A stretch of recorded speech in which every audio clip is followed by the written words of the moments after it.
Hello మావా తిందామా. Hot సమ్మర్లో మంచిగా కూల్ ఐస్ క్రీమ్ తింటుంటే దాని నుంచి వచ్చే కిక్కే వేరు అసలు.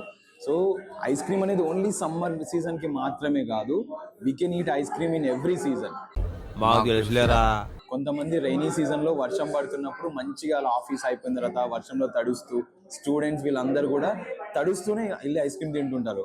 ఏంటి బాబా అన్న ఇంకోసారి అన్న తడుస్తూనే వెళ్ళి ఐస్ క్రీమ్ తింటుంటారు. వర్షం పడుతుంటది, ఐస్ క్రీమ్ మెల్ట్ అవుతుంటది, అలాగే తింటూ ఉంటారు. బట్ ఇంకా కొంతమంది చాలా టెరిఫిక్ గా ఉంటారు, వీళ్ళు చాలా డేంజర్ అన్నమాట. వాళ్ళ ఫీలింగ్స్ చాలా డేంజర్గా ఉంటాయి. వాళ్ళు ఏం చేస్తారంటే, వింటర్ సీజన్ మనకు హైదరాబాద్ ఎలా ఉంటుందో మనకు తెలుసు. మనం బయటకు వెళ్తే బ్లడ్ క్లాట్ అవుతున్న ఫీల్ ఉంటుంది మనకు. సో అలాంటి సీజన్లో హ్యాపీగా జొమాటో స్విగ్గీ ఓపెన్ చేసి ఐస్ క్రీమ్ తీసుకొని వచ్చి ఐస్ క్రీమ్ హ్యాపీగా ఎయిర్ కండిషనర్ ఆన్ చేసి ఇంట్లో మళ్ళీ ఏసీ ఆన్ చేసి తింటూ ఉంటారు. అలా తింటున్నప్పుడు టీత్ మొత్తం వైబ్రేట్ అవుతున్న ఫీలింగ్ కూడా ఉంటుంది.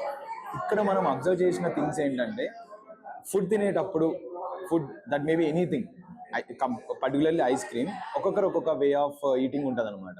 So finally what I'm trying to say, ice cream is not like particularly for summer season, it is for every season. ఎవ్వరు ఏ సీజన్ అయినా తినచ్చు మంచిగా. ఇప్పుడున్న ఎండల్లో హాట్ సమ్మర్లో హ్యాపీగా ఐస్ క్రీమ్ తినండి, కూల్గా ఉండండి. ఎంత కోపం వచ్చినా జస్ట్ ఒక స్కూప్ ఆఫ్ ఐస్ క్రీమ్ తిని హ్యాపీగా కూల్గా అయిపోండి.